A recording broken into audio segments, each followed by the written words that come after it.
help wrestling. Well, if you're listening to this show on the day that it drops, you would have witnessed a match last night, which would have John Moxley against Chris Jericho. But this previous weekend, we saw maybe someone along the lines of what you're talking about.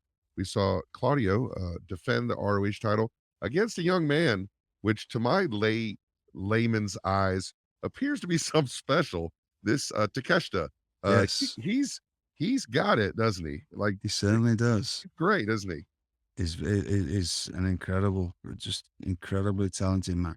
Some incredibly talented young wrestlers out there, men and women.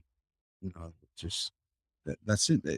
Because all the I'm going back to my NXT time. Everybody that was in the 20s there now are all in the 30s. Well, now it's the time of the mid 20-year-olds to start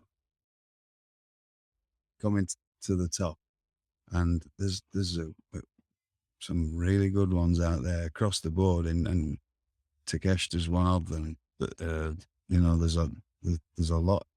You know, so Wheeler and Daniel and Dante Martin's. He's not even got to that age yet. He's still, and there's so many of the, and then in other companies there's an incredible amount of young early 20s and mid 20-year-olds that are all going to come into their own, and that's all over the world. I'm starting to take notice of that, of how there's a really one thing that COVID has seemed to have done is these it held a lot of people's, if they started in the 20s or a bit before, they'd lost a couple of years. Well, the ones who are really determined are kicking it into gear now as much as possible. So it's making them, they're trying to get it all going. And, I see a lot from, I've started really paying attention to because that's what it should be. It should be the mid 20-year-olds now should be coming into their own. And they all unfortunately got held up with COVID. Right. Everybody did, but that group of, that when I was starting, if I'd have had 2 years off, that would have been a big setback for me, and probably I wouldn't have got to where I got to.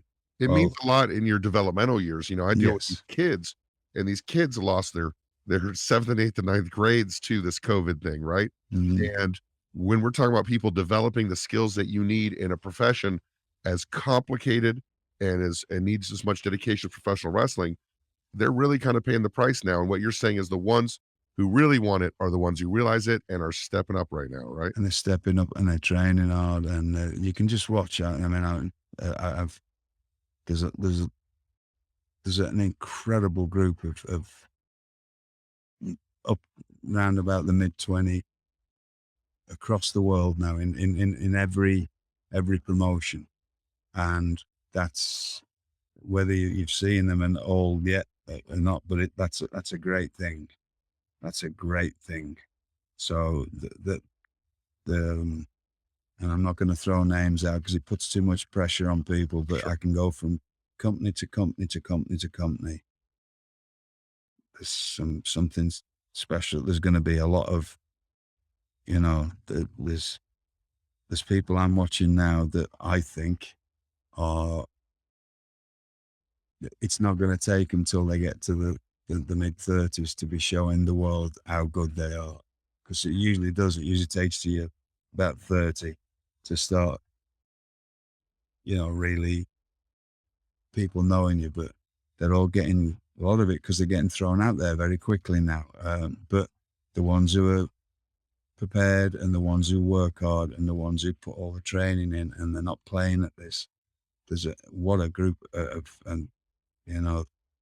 really talented mid 20-year-old and before that, like 20 onwards, teenagers, some of them teenagers. And then, so they're seeing their people of more of their age group flourishing, like Wheeler and Daniel and Takeshita. And I'm not, at the moment I'm working in AEW, so I'm going to Right. stick to that. But there's every company has got this group of people. There's it's good. It's Well, very good for wrestling.